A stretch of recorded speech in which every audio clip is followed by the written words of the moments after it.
this is Tasha. I'm Business Growth Manager at UCS College Group.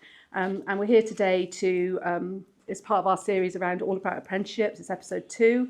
And I'm here with my colleagues, Rachel Gathercole and also Simon Moss. And we're just going to have a chat around, it says All About Apprenticeships, but I'm keen to also talk about it's adult skills and training, and the sort of subtitle today is train to retain and the real cost of training staff. So yeah, I mean from our point of view, it's our world, isn't it? The apprenticeship world and the needs employers have around retaining staff, and also those upskilling processes and you know, it's our whole world, isn't it?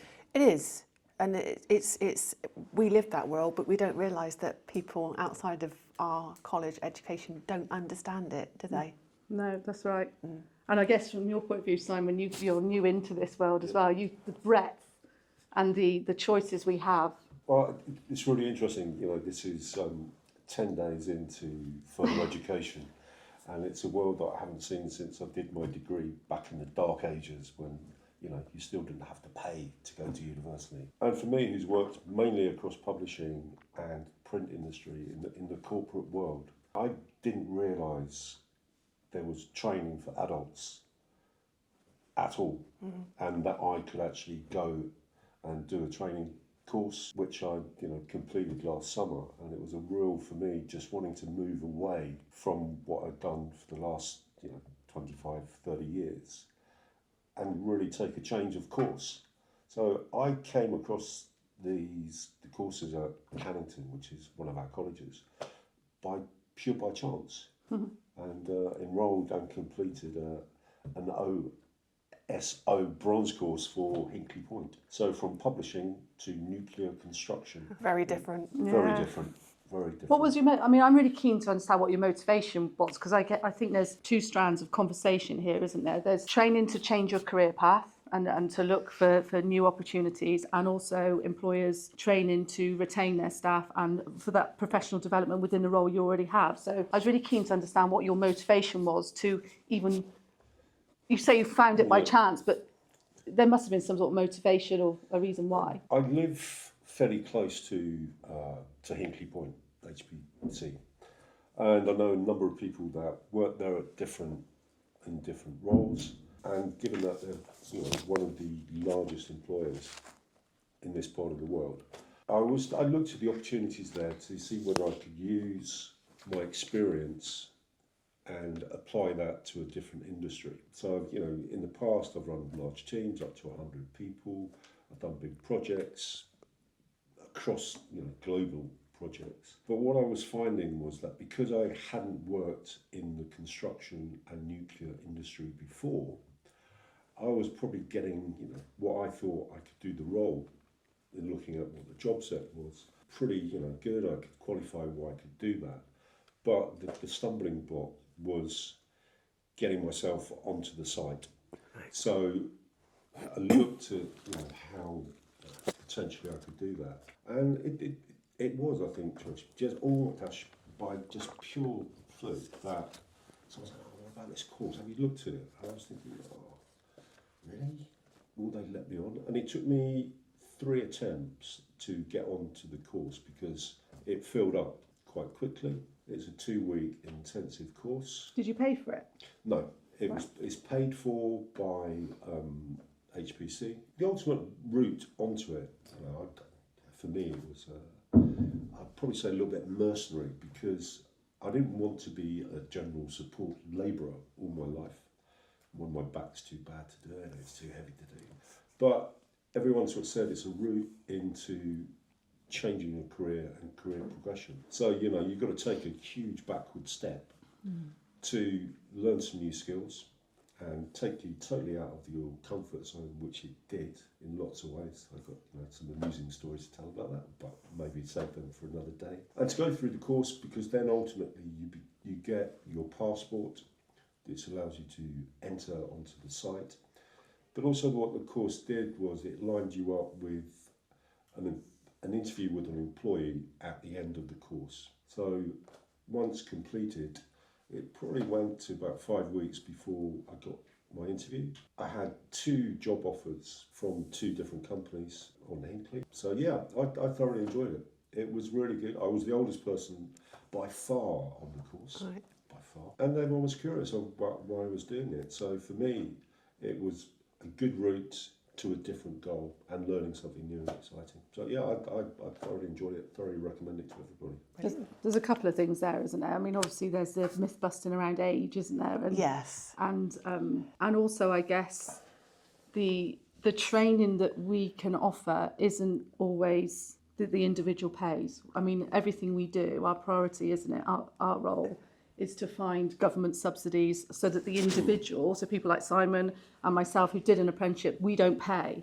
that the government pays or a levy paying organisation shares levy or uses their levy to train their staff, isn't it? I mean, that's always our priority. Always, we always look at can this be supported by the levy, don't we? Because that's what ultimately a company wants to do. And then if it can't be supported by the levy, can it be supported by a different government funding route? And we are aware of all those funding routes within the college, so we're able to source and find things. So clearly for yours, you were able to be funded in a different route again, which is brilliant because that meant that was nothing for you to pay at that point. And a lot of adults think they have to pay. Yeah, I know. Don't they? Yeah. I know it was exactly that in terms of during COVID. I paid for some different courses, again trying to just upskill, which were expensive. I think I paid about $3,000 for a course which was trying to transfer skill sets I had into a different industry. Were you not working at that time? I was working, so I was doing a course alongside, which I think you have to do. You've got to try and put yourself out and just change a little bit and try and do, because the slightly more mature people around here will go, actually, there's a lot of skills to learn. And I think for an employer, it shows you're willing to change, you're willing to adapt, you are willing to learn something new. I think, I've used that phrase before. Something that takes you out of a comfort zone, for me, it's always a good thing. Changing, I've worked in business that are constantly changing, very agile, moving around all the time. So I think that shows that, you've got that willingness to want to adapt, want to change and do something different. I think that's what's sad though, isn't it? Because probably some of those transferable skills you were talking about possibly could have been an apprenticeship. Yes. And I think it's that joined up approach, isn't it? Sometimes the individual, you know what you need, and sometimes your employer will support that. And if they're aware of what the apprenticeships can fund, that's when the conversation comes for us with the employer, isn't it, to upskill their existing staff. And sometimes they just need to give a new opportunity in some way, so they will look at the apprenticeship standard that they think might be appropriate. We'll talk them through that standard, and then we will look through it in detail to see which bits fit the job role already and which bits don't fit the job role but could be easily arranged. And then we consider the off-the-job side of it, so how much of their time is going to be spent in new learning, and what does that new learning look like? Because people, again, have this assumption in an apprenticeship that off-the-job time is time spent away from the workplace, particularly on college study. And that's not necessarily the case, as you found on your operations manager standard. Absolutely. You were able to find opportunities within your working week that you already had to do. They were new opportunities. Yeah. I mean, I say to employers when they're sort of nervous about supporting that off-the-job time for their members of staff, you're not being passively taught at. No. You're within the learning. So you're learning something theoretical, and then you're in a meeting and, I don't know, you're talking about strategy or team, creating a new team, and it's like the penny drops. Now I know why that theory works here.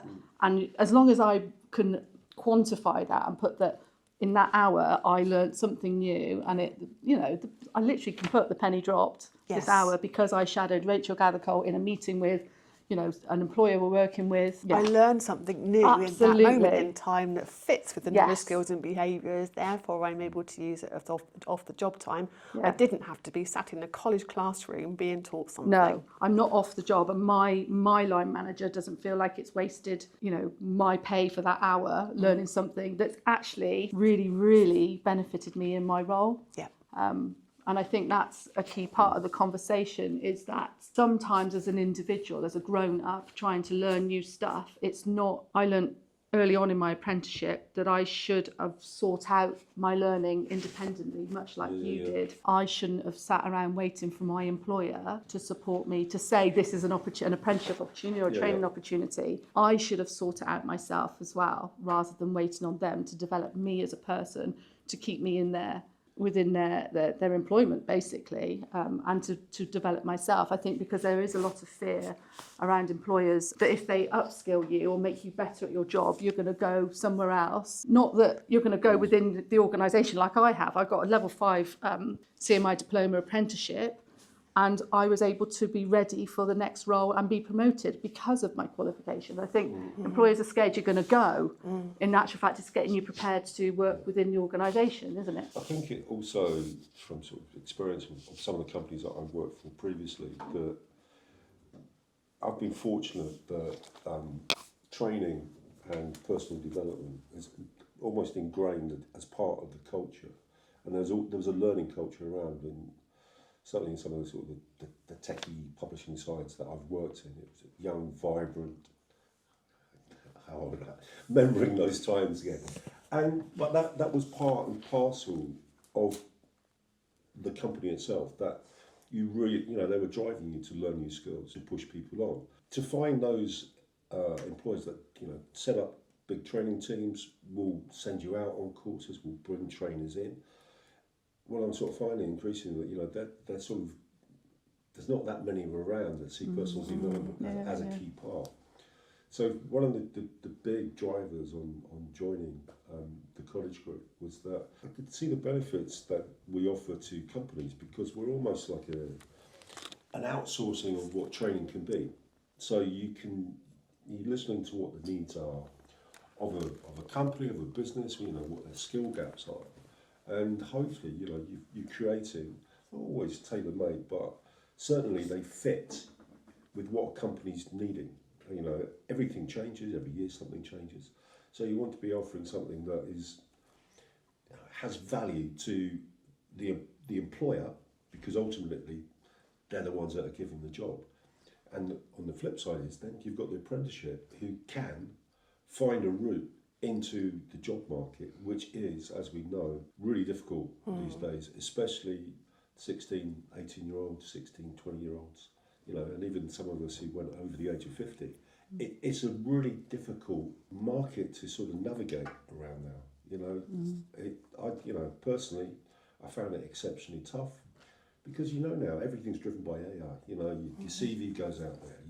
You can send hundreds. Unless you put the right buzzwords, you do the right things, you're not going to get anywhere. So I do generally feel for like 16, 18-year-olds who are finding it really difficult to come in there. So I think these and us provide them that bridge that hopefully gets them into that first stage, gets them motivated. So for me, it just seems to be a natural win-win. Wins for the employer, win for the apprentice themselves. Yeah, and you talk about starting your career. I think it's also important to recognise you're starting. That's not your defined career. The job that you've just walked into. There will be a journey for you and for your employer around where have you started in your job role with them, and where are you going to go next.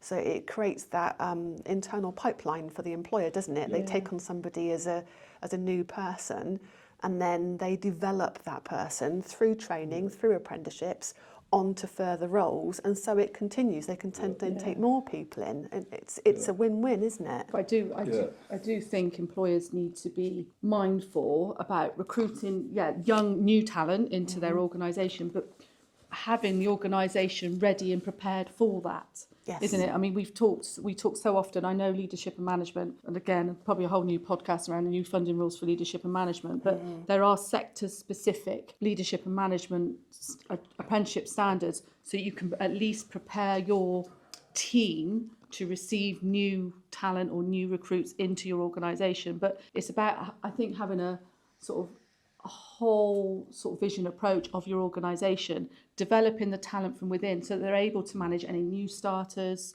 or developments in the business, isn't it? It's workforce strategy is everything, isn't it? Yeah, and I know smaller employers don't want to talk like that, but they kind of have to, because if their organisation, if their business is going to grow effectively and they're going to recruit new people and develop their business to increase turnover and be more, profitable, they actually need to think about what their whole organisation looks like. Because you want to retain that staff member. Yes. You want to It's train better that to, staff member, rather than and you recruiting want someone. to keep them. You want to see them progress, don't you? Absolutely. That's how you might almost. That's one of the motivators of why people want to stay in companies, because not everything is driven by money. Money's a satisfier. I've been told in my training courses. It doesn't motivate. The things that motivate you is getting satisfaction from your job, in terms of learning and in terms of progression. Interestingly, I met with a client on Friday who told me a story of, he was up for the Pathway Leadership, the Apprentice of the Year. His apprentice won that award back in 24. And he told me the story that essentially this guy was 52 years old. He'd come into this garage, he works in the garage, as a valet. He'd been doing it for 3 years. And he said to the owner, I want to do more. So the owner listened to what he was saying, saw he was a good worker, thought about what his needs from the business were, looked at an appropriate course, and he's just done level 3 or level 4, as in a sort of skilled apprenticeship down at our college. He's opened up because he now becomes a much better valued member of the company. But it takes an open-minded and a forethought, is what you're saying, Tash, of companies, how they think about their workforce, and making sure that the people that work for them or with them, they're the key attributes. So they all need to have that as a mindset all the time. Absolutely. Yeah, I think you do feel noticed as well. I remember when we were talking about me going on to the level 5 apprenticeship, the operations manager apprenticeship. You do feel like your employer values what you do and notices what you do and wants you to be better again. And I think when Mia and I did the previous podcast, we talked about, I think there's a 20% return on investment. If you support someone on an apprenticeship, the level of business and their ability to be better at their role makes your business 20% more profitable, better, whatever. I don't know how they quantify that, but it's considerable. I think if you have that thought across your whole team, of whether it's apprenticeships or, in your case, you've just done a skills boot camp, haven't you? I have. I'm a constant learner. Brilliant. Again, myths busting. Look at us older people go. You can still learn new stuff at the college. And what the course did, it taught me how to approach a new challenge, because things weren't going right. So, like with most things, if things are going wrong, you need to change direction. You can't keep ploughing this field going. That's going to happen. It's going to happen. And my frustration sort of led to me sort of sitting back, evaluating what I'm good at, looking for something that isn't in publishing, isn't in media, and I've never thought about colleges. Never. Wasn't on my radar at all. We just think teachers work there, We don't we? do. And tutors. We do, which is not the case at all. No. People come in from all sorts of different vocations because they've done a vocation and then they want to come in and teach on something else. So everyone's got different experiences. So you bring your experience in from the corporate world of PLC, private companies, and you're trying to bring them in to help the colleges and further education, because everyone's competing. We're all businesses, so we compete with other colleges, other courses, other providers, and hopefully that sort of experience and maybe a slightly different mindset can benefit everyone. And we do that while upskilling our own staff. Yes. Yeah, we do. Yeah. It's like a lovely, I think as well, your commercial experience, and also probably mine when I used to sell bicycles, we need to translate this world. I think, again, these podcasts are a way for us to try to say to employers and to individuals that being able to train yourself in, new digital developments, in leadership and management skills, in project management, whatever you feel could help your career, is almost sort of saying it's not as difficult as you think it is. That's what our team in particular, that's what we're here for. The Future Skills and Growth team is to sort of navigate that landscape, to make that introduction to you and your team around, our offer, business and professional studies, and then everything else, hospitality, food and drink, all of it. And it's about identifying those skills gaps for those employers, isn't it? Where are the skills gaps in your team? And where can we find that training for you that will fit in with your day-to-day organisation's life? Yes. That's absolutely right. I think it's that, people sort of saying good salespeople listen. You listen to what is what their issues, what they're finding they can't get hold of, to stop them growing, because ultimately you're trying to grow your business to make it better. If you don't have a certain person or a certain skill set within the organisation, how do you get them?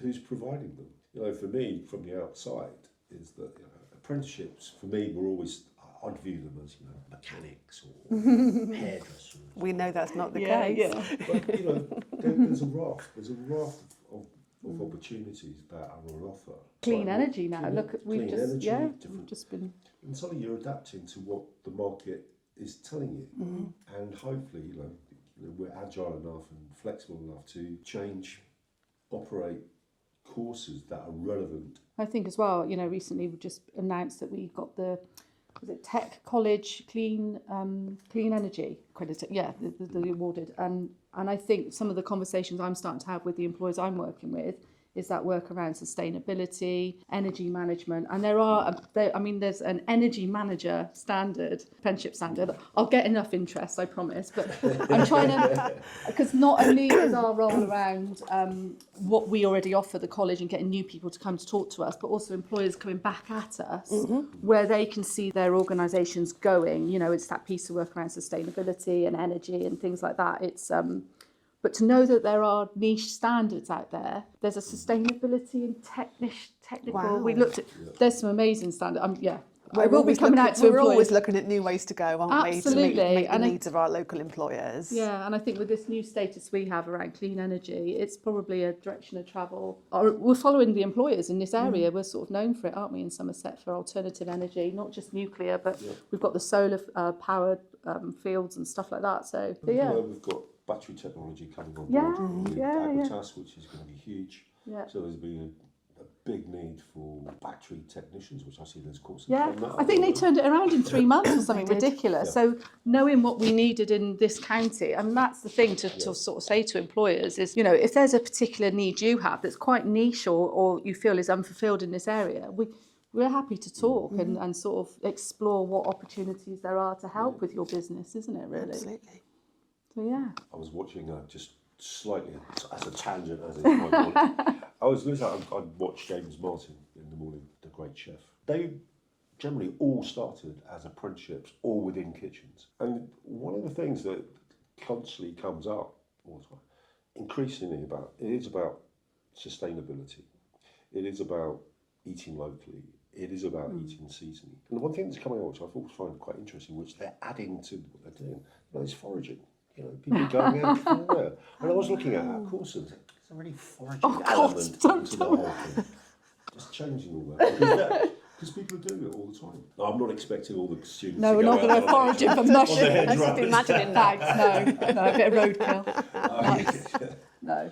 Up on Exmoor, something like that. Up on the Just goes to tops, show the opportunities that change over time, though, doesn't Yeah, it? That would never have been thought of back in the 70s. But also, even recently, the digital sort of transition as well of things, of roles and the emergence of AI and how that's sort of, Well, we're learning to adapt for the employer needs, really. All the time. All the time. Yeah. I don't know how we wrap this one up. You can just say it's a wrap.